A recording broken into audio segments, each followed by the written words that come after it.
여러분 한 주간도 평안하셨습니까? 오늘 말씀의 이야기는 하늘이 열린다는 부분을 같이 함께 생각을 해보고자 합니다. 한 젊은이가 있습니다. 나이는 25쯤 됐는데 그 젊은이가 포로가 됩니다. 적군에게 포로가 되어서 포로 수용소에서 5년여를 머문 동안에 그 나이가 30살이 되었습니다. 이 젊은이의 이름은 에스겔입니다. 그때 그의 선배인 다니엘은 그 적국인 바벨론에서 적지 않게 큰 영향력을 가지고 있었고 이미 왕궁의 사람이 되어져 있었습니다.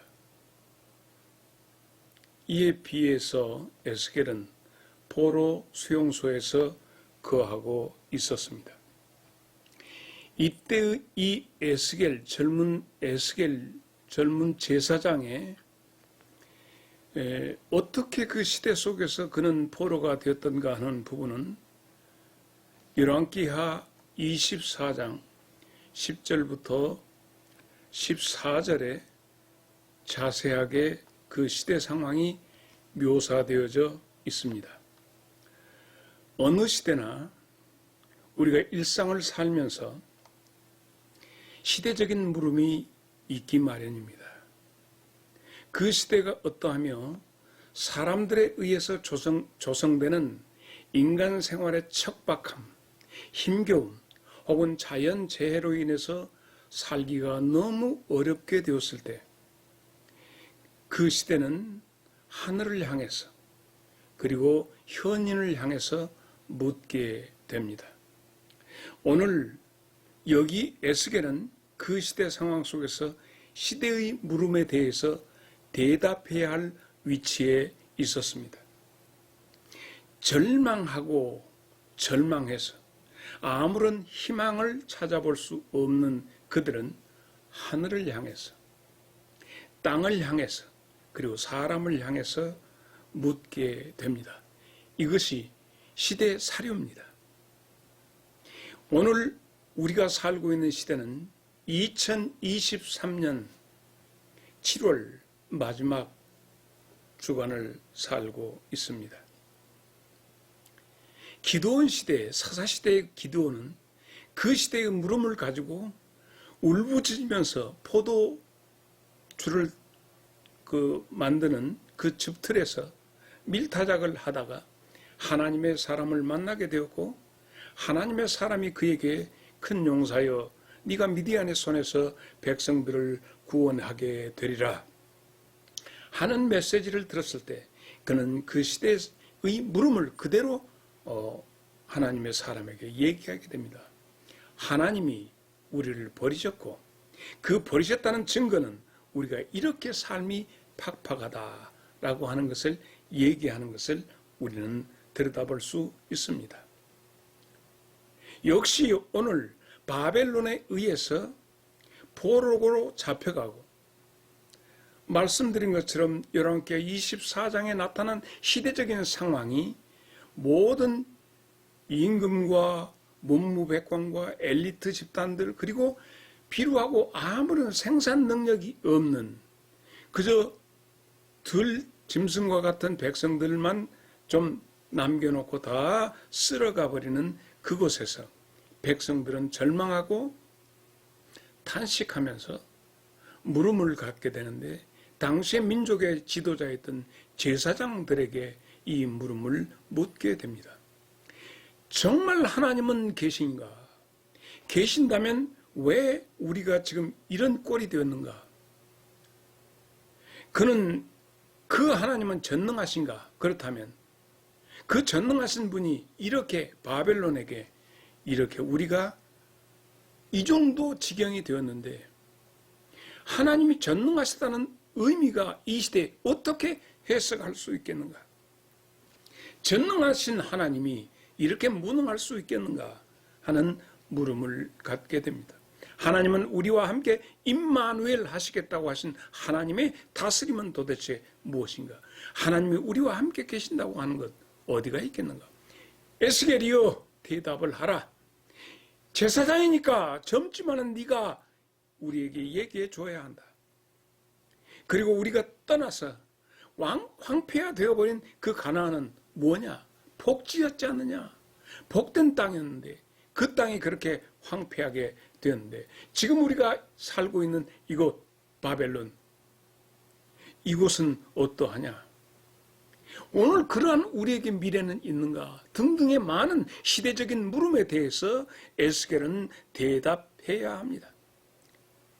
총명하고 젊은 제사장이었기 때문에 그들에 대해서 이 상황을, 이 시대 상황을 설명해야 하고, 하늘에 하나님은 어떤 계획으로 우리를, 하나님은 어떤 의미로 우리를 이렇게 징치하시는가에 대해서 얘기해야 하는데 그 역시 대답할 수 없고 그들과 똑같은 물음을 가질 수밖에 없습니다. 에스겔이라고 하는 사람의 존재 이유가 도무지 무엇이 그가 밥 먹고 그가 포로 생활하면서 이 비루한 생활을 살면서도 그는 왜 제사장이라는 직책을 가지고 있으면서 그들에게 뭔가 말을 해야 하는 존재인데도 아무런 말을 할 수 없는 그런 존재였습니다. 오늘 에스겔서는 이러한 바탕 위에서 말씀이 시작이 되게 됩니다.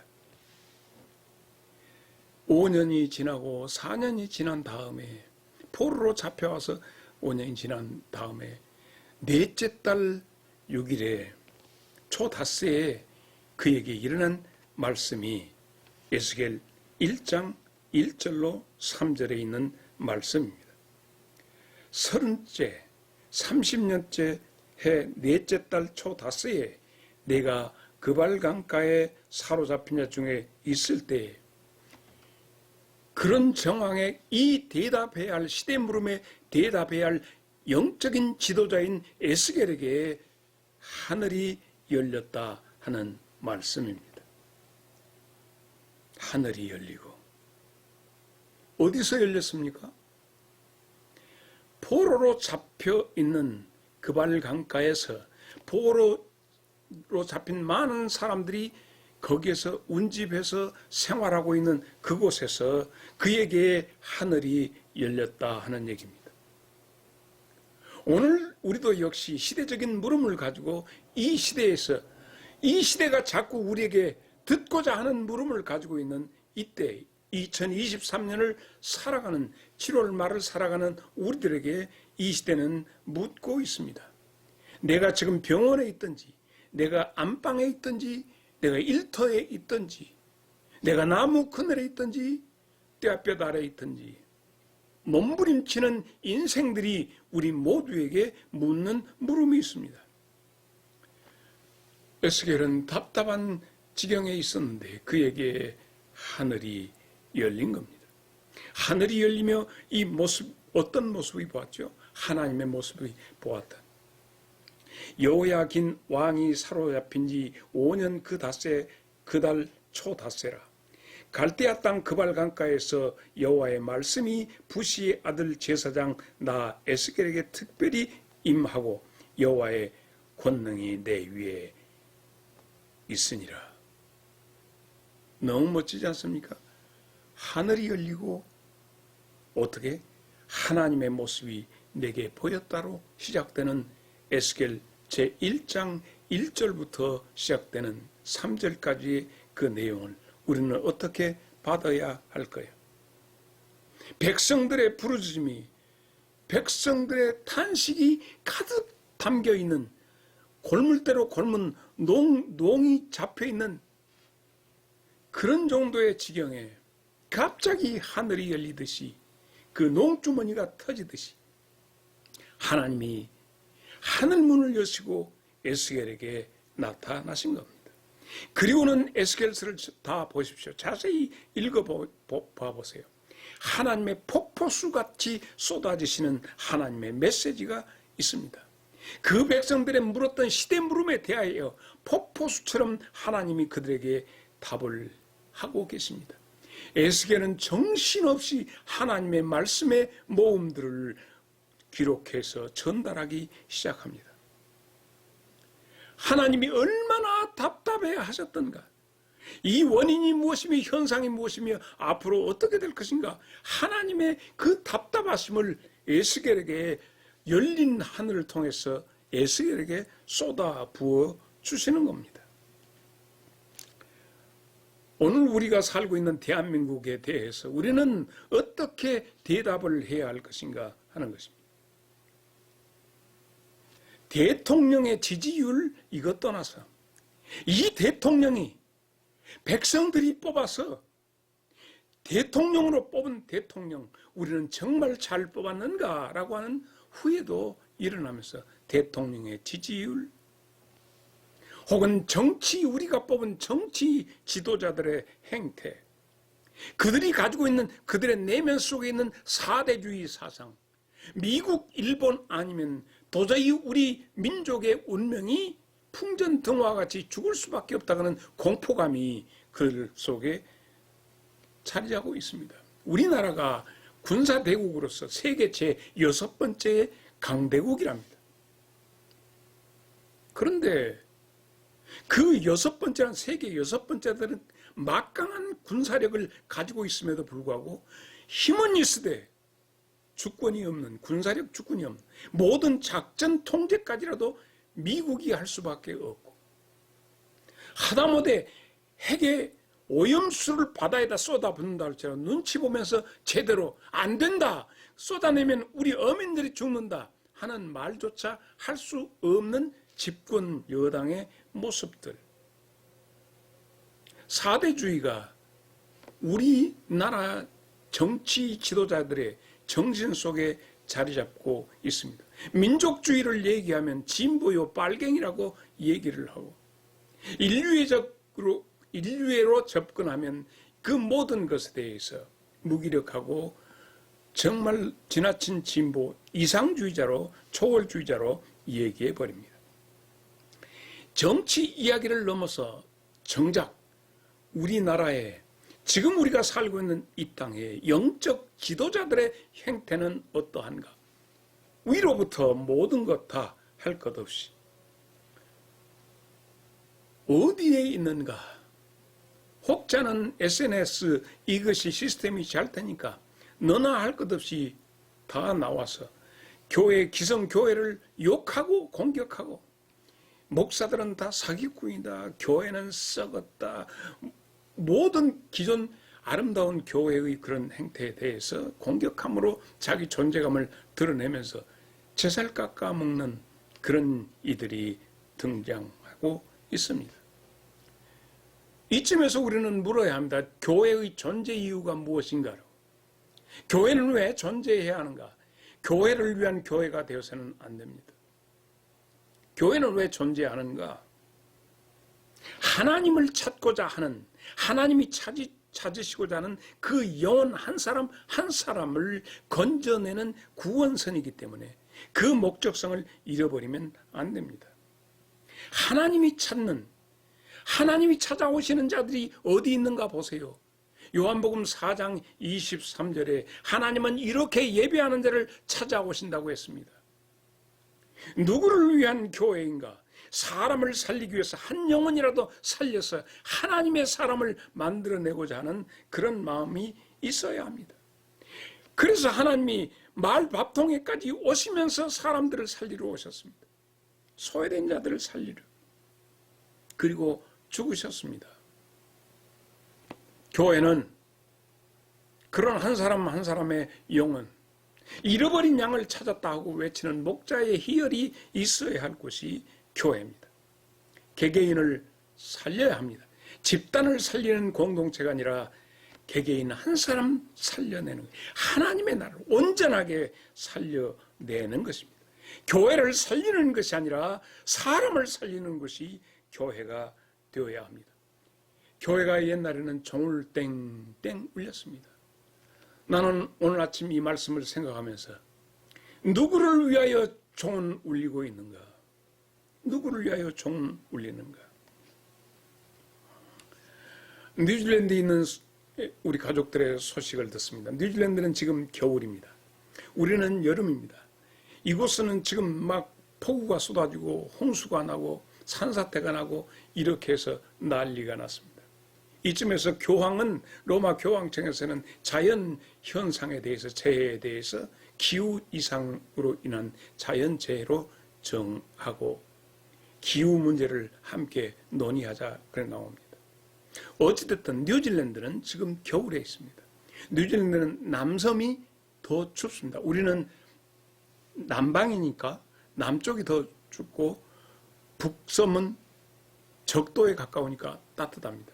북섬에도 지금도 겨울에 해양성 기후이기 때문에 눈이 아니라 비가 내리곤 합니다. 그런데 해수면이 굉장히 높아져 버렸습니다. 이상기후로 인해서 남극에 있는 얼음들이 녹아가지고 바닷물이 수위가 높아졌다고 합니다. 처처에서 자연의 기현상들이 일어나고 있습니다. 우리나라 어부들 이제 어떻게 수산업을 하시는 분들은 어떻게 되죠? 이쯤에서 무기력한 나라나 살기 위해서 몸부림치는 민초들이 어떻게 살아날 수 있는가? 각자도생이라는 한자가 있습니다. 각자가 자기 자, 그림도 살생. 이 문헌이 각자도생이라는 말이 사자성어가 언제 어떻게 생겼는가 하고 중국의 고대를 찾아봐도 그 말은 존재하지 않습니다. 어느 문헌에도 나오지 않습니다. 이 문자가 각자도생이라는 말은 한국에서 나왔습니다. 언제 나왔느냐? 이것이 임진왜란 때 선조 27년 9월 6일에 외놈들이 후퇴하면서 양민들을 백성들을 죽이고 난리치고 이렇게 될 것인데 우리가 어떻게 나라가 어떻게 그들을 도울 수 없으니 각자 도생해라. 각자가 살 길을 찾아서 숨든지 해라. 백성에 대해서 더 이상 정부가 그들을 돕지 못하고 구휼하지 못하는 그런 안타까운 데서 각자 도생이라는 말에 기원이 되어 있습니다. 오늘 이 시대에 우리나라에서 살기 위해서는 각자 도생할 수밖에 없습니다. 지하도에 물이 차는 데서도 반지하에 살고 있는 사람도 철장을 뚫든지 어떤지 각자 도생할 수밖에 없습니다. 안타까운 일이 아닐 수 없습니다. 우리가 어찌할 수 없으니 네 알아서 해라 하는 얘기입니다. 그래서 이러한 시대의 환경과 물음에 대해서 두 번째로 우리 각자에게 내 하늘이 열려야 살 수 있다. 여러분에게 말씀드리는 겁니다. 에스겔의 하늘은 활짝 열렸는데 포로로 함께 있는 모든 자들의 하늘은 굳게 닫혀져 있습니다. 끊임없이 절망하고 있습니다. 하나님의 답답하심이 그대로 에스겔에게 쏟아졌습니다. 에스겔에게 이 하나님의 답답함이 전이되어서 에스겔도 어찌할 수 없고 하나님이 그에게 임하실 때마다 에스겔이 거의 죽은 자같이 되어집니다. 하나님의 폭포수처럼 그를 향해서 쏟아내시는 그것. 그런데요, 에스겔의 즐거움이 하나 있었습니다. 에스겔의 눈에 사랑이 뚝뚝 꿀물이 떨어지는 대상이 있었습니다. 누구였을까요? 젊은 에스겔에게 아름다운 그의 아내였습니다. 탁가운 현실 속에서 보다가 에스겔에게서 유일하게 즐거운 그것은 에스겔이 자기 아내의 자태를 볼 때였습니다. 에스겔 24장 15절부터 18절에 있는 말씀 보니까 하나님께서 에스겔이 지금 하나님의 말씀을 듣는 가운데 하다가 그의 유일하게 피하고 쉴 수 있는 쉼터가 자기 아내인 것을 아시는데 하나님이 그 젊은 아내를 바라보는 에스겔에게 있어서 네가 너의 즐거움, 네 눈의 즐거움, 이 즐거움을 내가 걷어가겠다 말씀하십니다.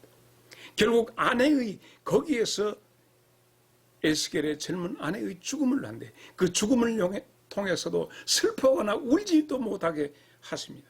그 일을 통해서 하나님의 괴로움을 그 에스겔의 조그만한 행복마저도 에스겔이 거기서 피난처로 생각 그것마저도 없는 황량한 에스겔의 삶의 환경이 되어버립니다. 그러면서도 울지 못하도록 많은 사람들이 이 어찌된 일이냐 물어도 그들에게 말하지 못하는 에스겔의 안타까운 심정을 보면서 문득 생각나는 선지자가 있었습니다. 바로 호세아 선지자인데 호세아 1장 2절에 하나님은 호세아에게 괴로움을 주시기 위해서 아내를 그에게 주게 됩니다. 음란한 아내를 그에게 주어서 그로 인해서 고통받으면서 하나님의 고통을 느끼게 하시듯이 에스겔에게도 하나님의 아름다운 대상이었던 이스라엘의 황폐하고 이스라엘의 영적인 죽음을 그대로 느끼도록 그렇게 하심으로 에스겔의 메시지가 더욱더 하나님의 메시지를 전달하는데 오염되지 않게 전달되고 있는 것을 볼 수 있습니다. 나는 말씀의 오솔길을 함께 걷는 여러분에게 감히 드리고 싶은 말씀은 우리 각자의 하늘이 열려야 삽니다. 사도행전 7장 56절에 스데반이 마지막 그의 육체의 죽음이 닿을 때 그에게 행복할 수 있었던 것은 하늘이 열리고 하나님의 보좌가 보이며 보좌 우편에 서신 예수 그리스도를 볼 때 그는 여유 있었고 자기를 죽이는 많은 사람들을 위해서 기도할 수 있었습니다. 스데반에게 열린 하늘이 우리들에게도 열려야 합니다. 사도행전 10장 11절에 베드로가 고넬료의 피장의 집 가죽 무두장이 시몬의 집에 있으면서 하늘이 열리며 그에게 내렸던 것은 고넬료를 살리기 위해서 하나님의 답답하심을 베드로가 가지고 있던 사고방식, 베드로가 가지고 있는 선입견을 부수시는 하나님의 답답함이 하늘 보자기로 그에게 나타나는 것을 볼 수 있습니다. 각자의 하늘이 있습니다. 우리가 무엇 때문에 그 하늘이 하늘이 열려져 있는데 그 하늘이 열린 하늘을 볼 수 없는지 나는 여러분에게 우리 각자의 하늘이 열려야 산다고 하는 말씀을 드리고 싶습니다. 세 번째는 꿈이 있어야 삽니다. 호세아 4장 6절에 오라 내 백성이 지식이 없어서 망하는도다 말씀했습니다. 요엘서 2장 28절에 하나님이 늙은이에게 꿈을 주고 젊은이들에게 환상을 비전을 주신다고 했습니다. 바로 하나님이 우리에게 하늘을 열어주시고 하나님의 영이 우리 안에 오셨을 때 우리는 비로소 살 수 있음을 말씀하고 있습니다. 나는 너의 환상이요 나는 너의 꿈이다. 하나님과 함께하는 자의 이 땅의 짧은 인생은 천국이요 낙원인 것입니다. 우리가 이 세상 살아봐서 알지 않습니까? 살아있는 생지옥이죠. 그러나 이제 이 지옥을 벗어나 하나님의 천국에 살아야 할 것인데 바로 우리 안에 하나님이 오셔야 합니다. 성령 하나님입니다. 우시아가 죽어서 살아있는 어떤 의미, 우시아의 정말 궁정 제사장으로서 일했던 이사야에게서는 자기가 믿고 신뢰했던 우시아가 죽어버림으로 그는 이 세상에 아무런 의미가 없다고 생각하고 성전에 가서 어찌할꼬 하는데 하늘이 열리고 하나님의 스랍들이 하나님의 옷자락이 성전에 가득함으로 그는 화로다 나여 이제 망하게 되었도다 외치게 되고 비로소 거기에서 이사야는 자기의 새로운 비전을 가지고 꿈을 가지고 일할 수 있었습니다. 뿐만 아니라 반모섬에 포로로 잡혀가 있는 예수 그리스도를 위하여 일하다가 포로로 잡혀 정말 감옥 생활하고 있던 사도 요한에게 하늘이 열려져서 계시록 1장 9절에 있는 말씀처럼 사랑하는 여러분, 각자의 하늘이 열려서야 합니다. 성전에 이사야 6장 1절에 우시아 왕이 죽던 때 성전에 갔던 이사야나 반모섬의 사도 요한이나 다 내가 어디에 있든지 무엇을 하든지 어떤 지경에 있든지 하늘이 열려야 삽니다. 사랑하는 여러분, 꿈결 같은 이 세상을 산다면 늘 살까? 꿈결 같은 이 세상을 산다면 늘 살까? 인생 향락 좋다 해도 바람을 잡누나 험한 세상 고난 풍파 일장춘몽이 아닌가 슬프도다 인생들아 어디로 달려가느냐. 한국에만 있는 성결교단을 창설한 이성봉 목사님이 지으신 인생 목영가 속에서 우리는 또 하나의 길을 발견할 수 있습니다. 사랑하는 성도 그리고 나의 길벗 여러분, 말씀의 오솔길을 함께 걸으면서 여러분과 함께 나는 여러분의 하늘이 열려졌으면 하는 기도를 드립니다. 참, 한 주간 뒤에 내 아들 목사가 집을 옮기게 되고 또 섬기는 교회 어린이 여름 성경학교가 있는 관계로 이 영상을 다음 주간 한 주간 쉬겠습니다. 그러니까 보름 만에 또 여러분을 만나게 될 것인데 그동안에 여러분의 강건함과 여러분에게서 꿈과 여러분의 환상이 그리스도 안에서 하늘문이 열려짐으로 여러분의 삶이 낙원이 되시기를 주의 이름으로 축복합니다. 다음 시간에 보름 뒤에 여러분과 만나겠습니다. 행복하세요. 감사합니다.